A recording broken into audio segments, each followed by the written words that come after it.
Good morning. Ako nga po pala si Enrico Crisostomo, kasalukuyang isang tricycle driver dito sa Balanga City, lalawigan ng Bataan. Kasalukuyang pinamumunuan ng ating puting Gobernador Abel Garcia at Mayor Francis Garcia. So ngayon, ako po isang tricycle driver.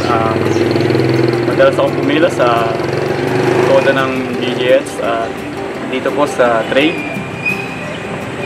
Sa 17 taong pagka-tricycle ko po, kauna-una ko pong na bigyan pansin ng napakalaking pagbabago sa kasalukuyan. Simula pa ng mga almost 15 years na nagsimula po ako. At kung mapapansin nyo, at lalo na sa lungsod ng Balanga, napakalaki po ng pagbabago. Sa ngayon po, isa po ako sa napiling isang tractor guide at napakalaki yung benepisyo dahil po pag may dumarating na turista, kami po ang kauna-unahang tinatawag at nililibot po namin sa napakagandang lungsod ng Balanga.